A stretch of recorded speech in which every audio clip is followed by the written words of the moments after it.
when stacks of cards were held together with rubber bands and Mickey mantles were put in bike spokes. We hope you will enjoy and reminisce as you come along with us as we tell stories about the baseball cards from the golden age of baseball. We will examine the state of the vintage baseball card market and talk to some of the greatest collectors in the hobby. You won't be hearing us talk about any chrome or shiny cards here.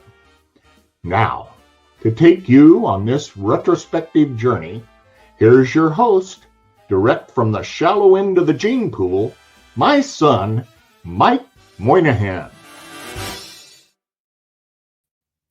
Yo and hello, everybody. Welcome to another episode of the Golden Age of Cardboard podcast. I'm Mike. I'm your host. Glad you are here. And last week, I did an episode with my buddy Andy talking about the National.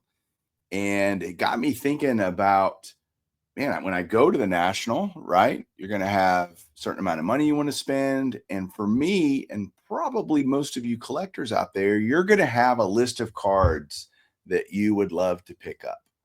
And although I am a open-minded person when I go to a show, rarely do I go to a show where I don't end up buying something completely not on my list. I think that having a want list of cards is an incredibly valuable tool for a collector because you can stay focused. And I was just going to do this as a solo episode, but I've been missing somebody in the hobby because we have a little show called Showcase Showdown, and I haven't, gotten to do a video with him in a little bit because we're on a little summer hiatus. So I thought I'd bring in my buddy Chris from Missouri to talk to him about this. Hi, Chris. Well, hello. It's good to see you, man. And I can sit on this side of the screen without being upset, right? It's your show. I can sit here because, usually the winner sits where you're sitting. And thanks for having me on. Looking forward to it. It's appropriate. I'm still on this side. That's right. First question for you, Chris, and then I'm gonna do a lot of talking this episode, and you can ask me questions. But want list. You've had a want list of cards for how long? Since you started collecting cards? Since I started collecting cards. To tell you, probably I had a want list of cards when I turned 16, probably. And the reason for it is we had a first local card shop that I would go to is when I was 16 years old. I don't remember going to a card shop before that, but I went to the same guy all the way through college. And so when I turned 16, I probably started a want list. And I've had different different things to hold my want list, but I still do it the same way as I did when I was 16 years old, except I have two ways of doing it now, and we'll talk about that a little later on. But how long have you had a want list? Forever. I mean, I can't remember not having a want list. And I talked in the intro a little bit about part of the reason it's good to have a want list is it keeps you focused and organized. And it also, for me, I like writing down goals and having goals, even for my card collecting. And that sounds probably incredibly cheesy, but it's a big deal. Like every day I go to work, Chris, I put a list together of the things I need to get done today, and checking those things off the list is very satisfying for me. When I was a college professor, they had me teach a class. Lifetime Wellness is what the class was called. Okay. And I switched it up a little bit. And one of the things that I talk about is most guys and coaches that I hung around had a things to do list. And I encourage, and this was handwritten stuff for me when I taught, right? And even today it is. But I make a things to do list every day. And I told my students to do that. And then take care of the hardest thing on that to-do list first, because then the rest of your days going to be a lot easier, right? And Absolutely. I think a lot of successful people do. And at the end of every day, I would rewrite my things to do list if I didn't accomplish something, and then add to it the next day. And I've had students, I've had students come up to me and saying that was something that they had never done, and that they still do it today, even after my class. And I think that's very important. Yeah, there's a sense of accomplishment there when you get stuff knocked off your list.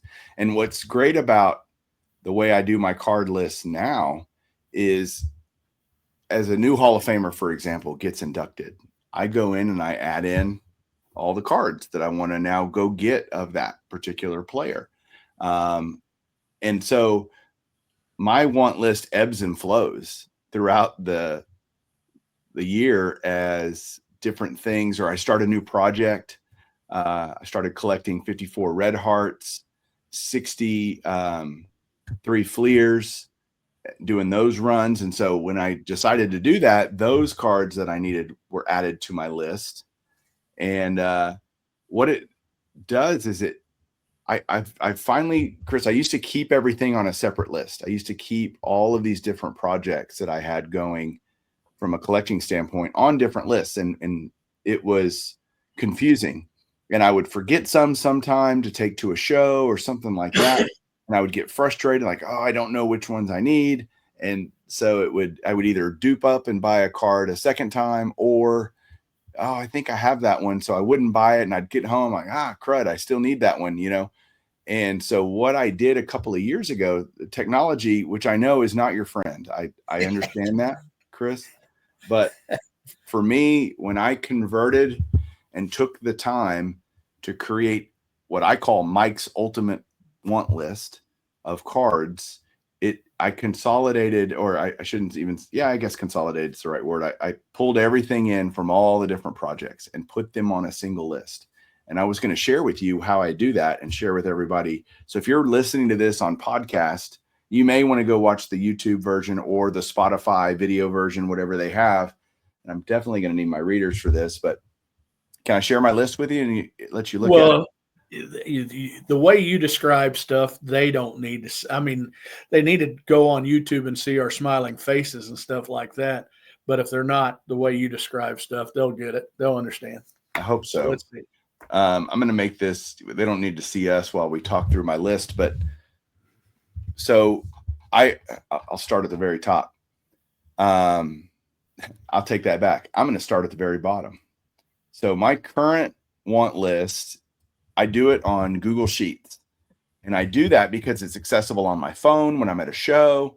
I can get to it pretty much whenever on my computer, at work, whatever. It's all just a share. It's a living document on the interwebs, and so I can amend it anywhere, and it changes it everywhere, right? And so I have 212 cards. I'm on row 213 on the spreadsheet, but there's one line of titles. So there's really 212 cards. And I have put a cost for every card, Chris, because I wanted to know. I went and looked up comps on every single card. And I know that's a dynamic thing and it's ever changing. And look, I just did the best I could. And I will amend this as needed. If I see a card go for a certain price that's off big time from what I have listed here, that's fine. But I added up, Chris, all 213 or 212. So, Mike, is this the list you take to the shows? Do you take a physical list to the show? No, I take it only on my phone, but I download it before I go to a show just in case I don't have internet. Okay. No, you're right. So, I do end up printing this actually. And so with that cost, does that save you time, or also if you don't have internet, you can see the price of what you would give? I mean, Yes. do you have a specific grade, or? I do on some of them, and I'll show that because I have a column for grades over here, because I okay, this costs $200 in a 4 or whatever. just so I can kind of gauge. I know a 5's a little bit more, a 3 would be a little bit less. And so it's just giving me not even a budget so much as a just gauge of where that card would be in a condition I would be comfortable with having in my collection. Does that make sense? So it does. It does. So this list it's not very heavy, right? I guess how much did this take off your shoulders as far as time and mistakes? I mean, well, surely this was created not to make mistakes. Sure. I would say I've got in terms of the initial compilation of this list, I probably have 3 hours into it. But I had a joy doing it, truthfully. Right. Like to say organize, and I've done it. I did a video on this, actually a Golden Age episode not too long ago about organizing. And I think that's key. And I think a lot of collectors are OCD about the way we organize, the way we store, and the way we comprise everything. It's just kind of that. And I'm not even saying that's a negative. I enjoy it. It's therapy for me to go in and, okay, what do I need? But what shocked me was the sticker shock at the end when I was putting in all these prices, and for 212 cards. And I would tell you, Chris, that if I can get most of these 212 cards, I would consider myself to have a pretty complete collection. Now that doesn't include cards I need for sets that I'm working on, commons and stuff like that. These are just the major projects in my collection that I have going on. And if I've had all these cards, I'd okay, I'll need to look for something else. I'm not going to say I'll stop collecting, but I'd feel pretty darn accomplished, right? And Sure. And I tell you, I could just write a check for those right now. You make the kind of money I do, that's just pretty easy right there. Sure. Because the total, if you can't see it, for 212 cards is a little over $322,000. That comes out, and I calculated the per card just to make myself throw up even more. And it was $1,523 per card. And that's very, as you know how the hobby works, it's very overweighted to a few cards, right? Sure. You got a lot of $100 bills and $50 bills on your list. I do. And that's, I mean, if we start at the bottom here, I've got 5-star autographs, which are I love getting all the 5-star base autographs of the Hall of Famers. And, I need a Griffey from 2021. I've got all the 2022s, 23s, 24s are done. So they're not on here, obviously. But 2021, I need a few. I need Yaz and Sandberg and Henderson and Ryan and Griffey. And, the Griffey's probably going to cost me $350, maybe more. Like, this isn't like, oh, I can't pay more than that. It's just giving me an idea. Right. And, Yaz is probably 75. What's interesting is finding comps on some of these is impossible because they just don't come up anymore. Stuff like this goes into people's collections and it never sees the light of day again. But so I guessed on some, most have reasonable comps behind them. Then I've got a set here, a project. So 5-star autographs, you'll see those sprinkled throughout different years. And I organized it from the beginning by year. So it's easy for me to find a card to see if I need it because it's by year first, then by the card manufacturer, essentially, and then alphabetized by player. So that I can, anything I need in 2019, I need 2 cards in 2019. I need the Topps CC Sabathia base card, number 486. I need that because it's his last Topps card, and I do that project of last Topps cards for Hall of Famers. He was just elected, and I didn't have his last card. So that got to be put on the list this year, when CC got elected. And I need a 5-star autograph of Ripken in 2019. That's it, And there's a lot of years I don't need anything. These Panini Immaculate Legend Relics, that's a set that I'm working on, that whole set. And when it came out in 2018, I got most of the cards. There were a few Babe Ruth, Joe Jackson, and Roberto Clemente that I just never saw, or they just went for crazy money. And these are probably cards I'll have a very difficult time finding. Those are kind of cards you get to throw darts at, though. Like you're shooting a rifle at these because you're probably not going to find somebody that has 10 of these at one time that you're going to see in one person's case. 100%. And yeah, so this is definitely shooting a rifle, not a shotgun. yeah, and not like taking a shotgun out to somebody at the case and see, oh, I get to pick 10 different cards up in this particular set. Right. Yeah. That's 100% true. All right. I'm going to go up to the top. Again, this is only 212 cards, so it's not a ton. Now, there are some at the very top. You can see what project they are for, Chris. It's the 300 Great Cards by Mike Payne. And if, there's a T204 Ramley Walter Johnson, I'm not even naive enough to think I'll ever own that card. So I just leave the cost blank. Like, there are some cards on here that I should probably color code with, yeah, good luck with that, Mike, kind of thing. But by and large, go ahead. Well, put me on camera back for a second so I can see your reaction to this. Oh, great. Hold on. Let me get to. Unless that screws things up. No, it doesn't. Well, I'm trying. There's me. There's you. Okay, that's good enough. But you saying that you're not going to get that Ramley Walter Johnson? I disagree with that. That's one of the, if you wanted that Ramley Walter Johnson, you can get it. You, Mike Moynihan, can get it. And not just saying that your bank account's filled with hundreds and hundreds of $1,000s, but if that Johnson was something that you really wanted, you could make some trades for it and different things. That's true. So you can mark that card off your list sometime, right? I mean, I believe in that 300 Great Cards that there are a couple cards that are not going to get, and that Johnson's probably one of them.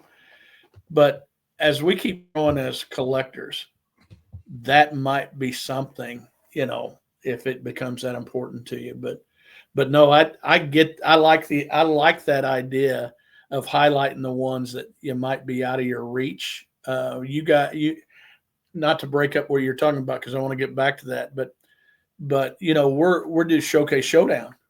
And we did a Mickey Mantle, and I put a little dot on my list by that 52 Topps Mickey Mantle because I knew at this time, it was out of my reach. Now I could have traded for it. I would not want to give up that much of my collection for that card, but I put a mark on it so I wouldn't spend my time looking at that to see what else. That wasn't going to take up any of my time saying, oh, do I have this card? Or do I not have this card? That made me look past that Mickey Mantle card so I wouldn't go after it. But yeah, but I just wanted to tell people that, if you're a collector, there's a lot of cards that people think are out of their reach. But if they have a substantial collection, they can put some money in with some, with some cards and different kind of equity like that. Heck, if it was my next door neighbor, I'd volunteer for my wife to mow their yard for the rest of the week, or something like that. But no, go ahead and go on back to your list, because I just found that I found that interesting, and I like it when I disagree with you every once in a while. I love that when I disagree. Well, it is still on my list. Like, it's not like I've taken the card off my list. I would love to own it, right? And so I just didn't put a price because it would just skew the numbers so bad, I guess, that it would really. Is that fair? I understand it, very much understand. Okay. Go ahead. Sorry to interrupt you there. No, you're not sorry. No, I'm not. I am not. So, I've got a green T206 Ty Cobb, and I have that around $7,500, probably for a 1 or a 2, something like that. Sure. The Maggie portraits in T206, both the regular the corrected and the error. Those are so expensive. The Plank, the Wagner, obviously. But, kind of an achievable card that's higher dollar is like the O'Leary Cobb Hassan cigarettes, right? It should be actually O'Leary Cobb and Cobb, right? Because Cobb's the sliding picture in the middle. I think I can get a decent copy of that for around $3,000 if I can find it, or it's not even a matter of finding it necessarily. It's right. I have a Hassan Ty Cobb. It's just not that one, and it's a beautiful looking card. And I could have pulled the trigger at the National last year with our friend Ash with a trade with the card that I had, but you can get a good looking authentic or one. And I know you want to, I know you want high eye appeal and try to stay away from the authentic stuff, but sure. No, yeah, that's definitely a doable big card. So all these pre-war, 300 great cards, the Sporting News Babe Ruth, like, again, it's on here. I don't price it because it would skew it so bad. The Nielsen's Chocolate Ruth, Nielsen's Chocolate Hornsby, cool cards. The U.S. Caramels, I priced those. Like, those are cards I think I could get. Both the Wainers, the Hornsby, and the Gehrig, which are in the 300 great cards. Those would be great. And have gone up so much in the last 7 or 8 years. I used to remember seeing those 28 pre-COVID for, at the time, it was still, I thought, unreasonable, but now they're really nuts. Beautiful cards. Here's some funny stuff. The Gowdy Ruths, right? All 4 of the Gowdy Ruths are in 300 great cards. Well, I've owned all 4 of those. You've touched them, that's for sure. And I had to make some decisions, right? Some financial decisions in order to get rid of those so that I could keep one of them. I had to do in a deal when I had them all. The Gowdy 160 Gehrig, 33, same picture, obviously, as the 92. I just need the 160. Also, I would love to have that. That's not, I got it marked for $4,000. That's not cheap by any stretch, but it's not undoable. The Worldwide Gum cards, there's just so many great cards on here. And so then when you see on my list like this, Chris, we're getting into the 40s because I've expanded my 4-decade set into, now we call it the 5 decades of Hall of Famers. For those that don't know, and a lot of people ask me this question, even though I feel like I explain it all the time, but I'm trying to get every mainstream, let's just say Topps, Bowman, and then in the 40s play ball, which would be 40, 41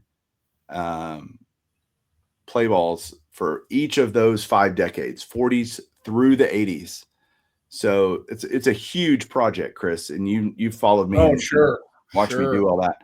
But if you see a card when I'm showing on my list, if I have it and I've bought it and it's on the way, I color code it this ugly yellow color, orangish color, so I don't go look for it anymore. And I remove it from I have pretty much everything from here on, from 1941 to the end, as a saved search on eBay. And so once I've bought the card, I go and I mark it on here once it's bought, and then I remove it from my saved searches because it's just annoying to keep getting alerts that on a card you already have bought. I don't need it anymore. I've bought it. I'm not looking for another one. So there's some 41 play balls I need, but not very many. How many is that? 6, 7? 1, 2, 3. Yeah, 6 of those. I need some 40. I need 2 48 Bowmans for the 5 decades set, all of which are obtainable. These are all obtainable cards. My big card I want to try to get at the National, or if I get it before, that's great too. The 41 play ball Joe DiMaggio is a bigger card, higher dollar card. But if you see, Chris, none of these are like crazy, right? They're not, Definitely so expensive that I can't buy them. But it's finding the right one, and I enjoy that hunt, as we all do as collectors, right?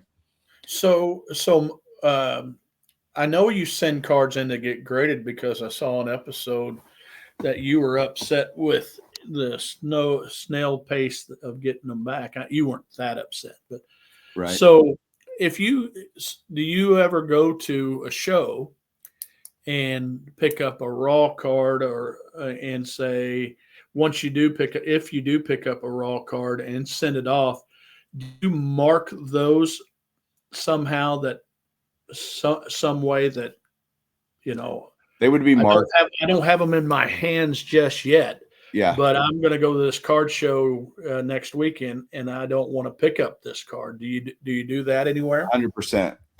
All those cards that I just got back from SGC were marked the same as if I had bought them. They're the same color, so that I know I don't need it. I have one. It's just not in my hands. It's like you said, at a grading company or wherever. So they would be marked that way. Yes. And I would say I'm gravitating more towards the open-mindedness to do that. I wouldn't want to do that on a 41 play ball DiMaggio, for example. I want to buy a card where I know the condition and I'm not guessing, even if it's significantly cheaper, because we all have been surprised by grading companies, miscut or min size or altered or whatever, those are things at a show. I don't want to spend time examining raw vintage to the degree that would need to be scrutinized. And so the cards I sent into SGC, for example, were $2 cards or $5 cards that I bought at a show. Because if I was wrong, it doesn't cost, I'm not out hundreds and hundreds of dollars, right? Sure. So Sure. I would say there is a limit to that for my brain that I can take. I'd just as soon buy them all graded, pay a little bit more if they've already somebody else took the risk to grade them, and be done with it. 49 play ball, some big 49 leaf cards, the page, the Jackie. I mean, I've got 25 grand down for the page.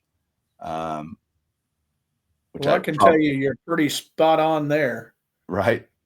Yeah. I did, I did my homework.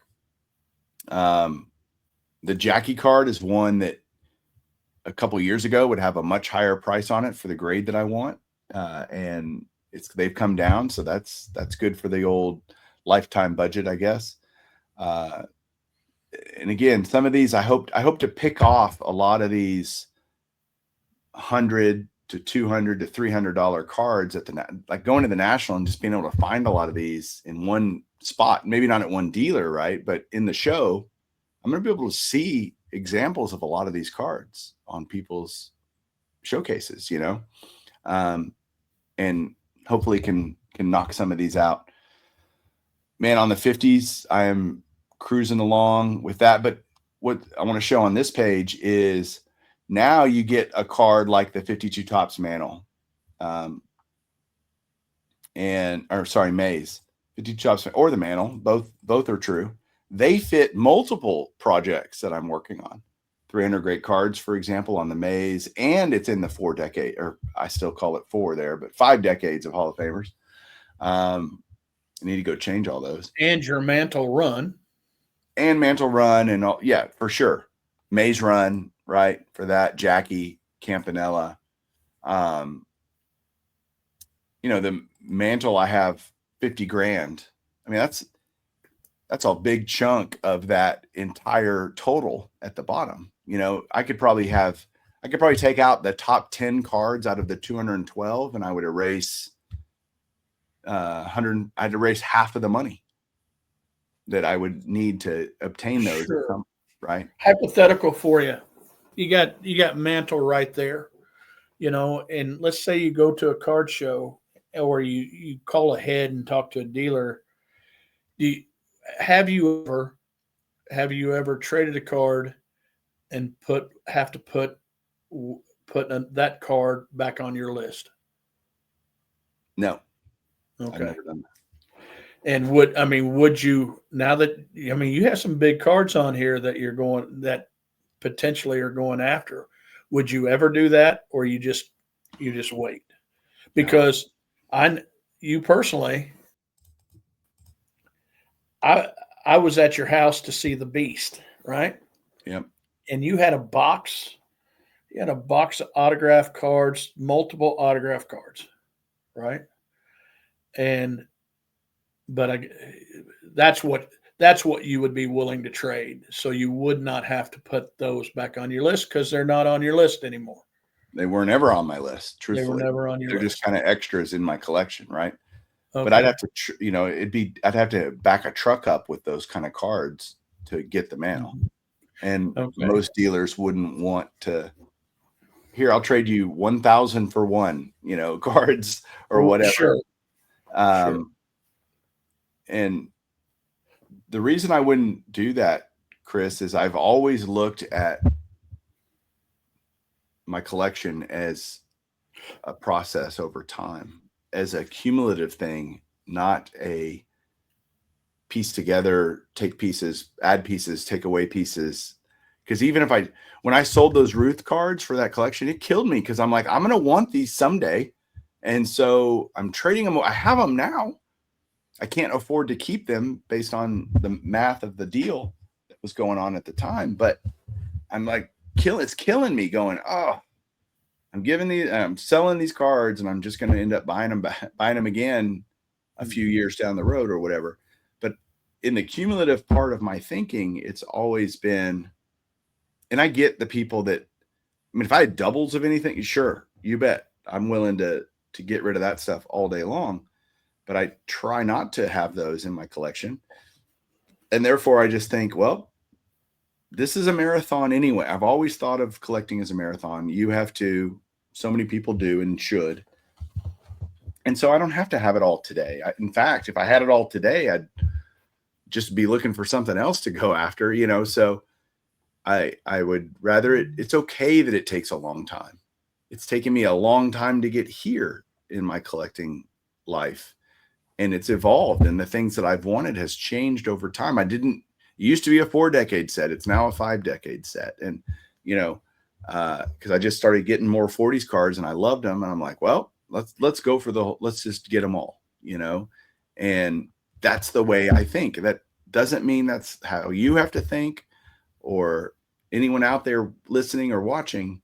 Please do your thing, have your list of what you want and what you love. That's how you build a great collection for you, which Dr. Beckett has instilled in me, that idea. And so I guess I'm answering your earlier question in a very long answer. I'm just going to keep working, earning discretionary income to just buy those cards and add them down the road. I am not in a hurry. And I respect that. That's awesome. But doing it that way, doing it the way that you're doing, means that every one of the cards that you pick up that's on that list is as important as any other card that was on that list for the most part. So, that's the funny thing, that when I get a card that's $20 and it's on my list, I'm just as excited about that as if I got a Willie Mays, because I'm one step further to completing my journey, to maybe not even completing it, but accomplishing what I want to accomplish. And so I am almost equally as, I like getting big cards as much as the next guy, just like we all do. But it's not about the money. It's about what it is for my collection. And man, I finally got that DiMaggio, for example. I've been hunting that thing for years, and should have bought it 5 years ago, right? Shoulda, woulda, coulda. We would all empty our bank accounts and go back and buy cards, Sure. back in the day, and be like, I'll worry about it later. I would have just done just about anything back when these cards were way more affordable. And all people say, well, then get the big ones now, because they're going to go up more. That would be something someone would probably say to me in the comments of this video. True statement. I don't disagree with that. But to me, progress is progress. And if I could buy 5 cards on my list at $25 each, or buy one card at $125, which is the equal dollar amount, I'd rather take the 5. even though I know the $125 one's probably going to go to 150 or 170, it's going to go accelerate in price faster, most likely over time.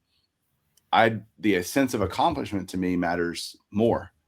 And so it might cost me money in the long run. In fact, probably does, but okay, I'm 5 cards closer now.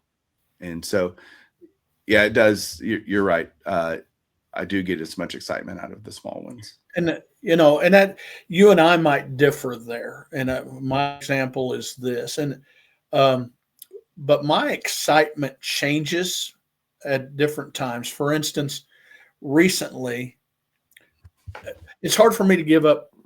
It's hard for me to make a trade that really, really hurts. It's hard for me to trade something that completed a big card that completed a list or a run to pick up another card that completes a list or a run. But I am still trying to finish the 49 leaf cards, 49 leaf cards. And that Satchel Paige is one of the top cards that I wanted. That's eluded me for a long time. And I looked at that and I didn't want to give up a card. I didn't want to give up a Hall of Fame rookie card, another Hall of Fame rookie card that big to even go for that. For instance, I didn't want to trade even the Gil Hodges rookie card for that, or right. And one, I'm not talking straight up either, right? Yeah. And so I had some money to go after that card, but I'd called the dealer ahead of time, and I thought about it. And I thought, okay, I have some really good cards in my collection that I'm not finishing anything on. That I was glad to pick them up. And one of them was a blue duotone 1924 Babe Ruth, right? It's big card, hard card to get. Sure. And, I looked at that. That didn't mean much. It didn't mean that I love the card, but it wasn't anything that had been ever on my list. I walked into that card. The Willard's chocolate Ty Cobb I bought in Dallas this year. Great card, but I kind of walked into that card. What made the card special to me was it was part of my my Ty Cobb cards, right? Right. But I was and then I throw in a couple big Burke Ross cards that didn't. I mean, it meant a lot to me, and it hurt. I was willing to give up those cards, and not all that took place, but I was willing to do it, and that's what that's because I was more excited at that time to finish off the Leaf run than I was to have another Babe Ruth card in my collection, and that's but mine changes. You have made my collecting change, right, and my excitement change, because you and I both collect Hall of Famers. We you want the 4-decade set, 5-decade set. I wanted the run, get the player run. And I looked at the way you were doing it, and now I now have 2 books. I used to carry around a book of every set of Hall of Famers from the 1948 Bowman, all the Hall of Famers in that, all the way up to 1980. I've always carried that around with me. But now I need a lot less cards on that. So now I carry around a smaller book with the cards that I need instead of the cards that I have. Right. Does that make sense to you? Absolutely. And so, so my excitement changes when I get closer to filling one of those runs all the way. It just, so that's what I look for. Like with your list, do you ever go to a show then and say, okay, I'm going to make a to-do list today. I'm really going to look hard for these 10 cards or 5 cards, because if you carry that right now, I'm looking at it and thinking, well, you got over 200 cards on your list, I'm just going to walk around till I see one of those cards. Yes. Right? That's kind So of how do you do that, or do you set a do you narrow that goal down at a particular time? I might have a few cards that are kind of higher on my priority list. And the thing is, Chris, 200 cards sounds like a lot, 212 or whatever it is. Truthfully, I could, let's say I go to somebody's table and I see a bunch of 5-star autos. I don't have all of those images memorized in my brain like I do the Gaudis and the play balls and all that. And it's very easy to go to a table like that might have a bunch of 5-stars, and I'll just go, okay, I don't know which ones I have. So let me pull my list. Yep, I got that one. And lots of times, even on vintage, oh man, I can't remember if I need that. And I look on my list and I breathe a sigh of relief when I realize I have it already, because it's like, okay, I don't have to buy that one. Okay, good. But by and large, I could tell you, I can go to a table, scan a vintage table, for example, a showcase with a whole bunch of vintage in it, and I could point out the cards that I need because I've needed them for a while. And therefore, some of the 40 stuff that I've just kind of added, that's not as much in my brain as I know every 52 tops that I need. So if I see them, I'll look again, and what grade is it? What's the price? All that kind of stuff.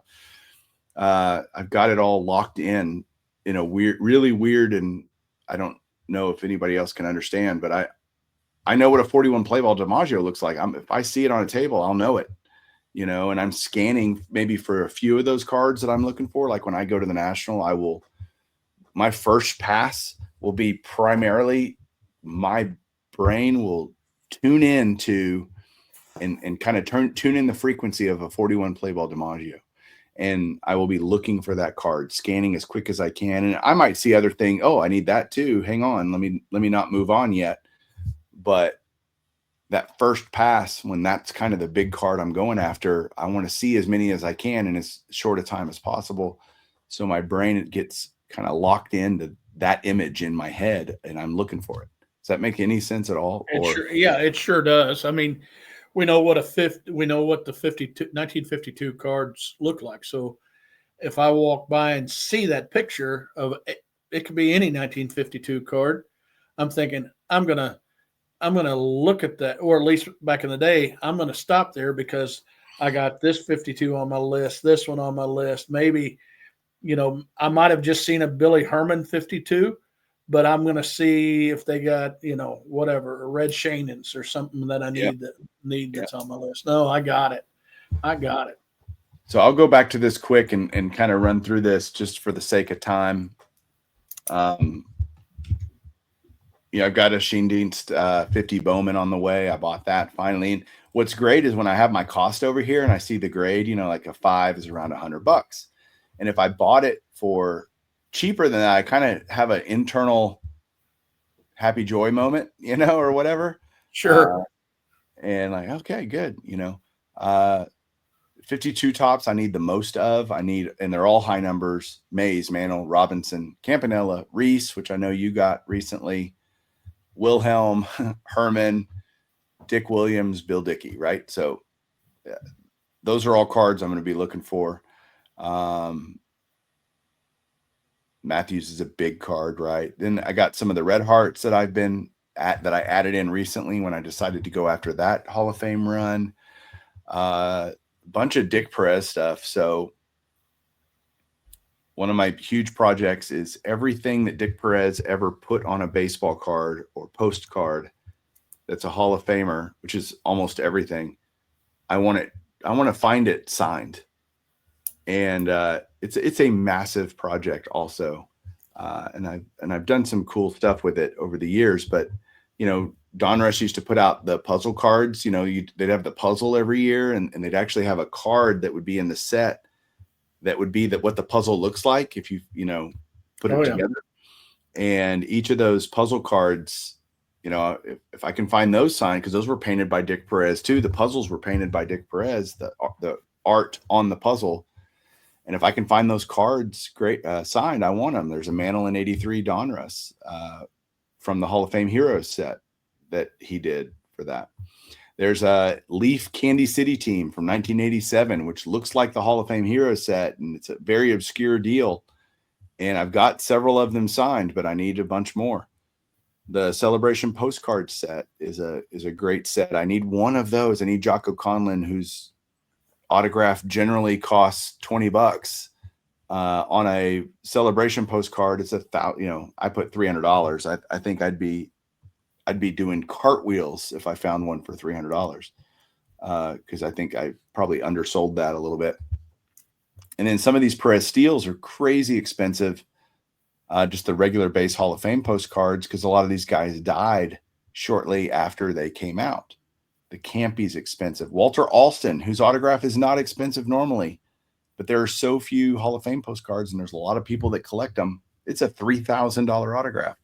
Satchel Paige on a Hall of Fame postcard is $10,000, So all the ones I need now are the super expensive ones. And then I need stuff like an 89 Topps Jim Leland that'll cost me $30, and I'll be excited to get that too. So there's just, then there's things like down here, these two down here, Greg Maddux, this 93 Donruss Gallery of Stars. That's current. Greg Maddux actually signed it today. I got a picture of Greg Maddux signing that at a private signing, and I sent it in because I never see it in the secondary market. And so I did the same with this Robbie Alomar Masters of the Game.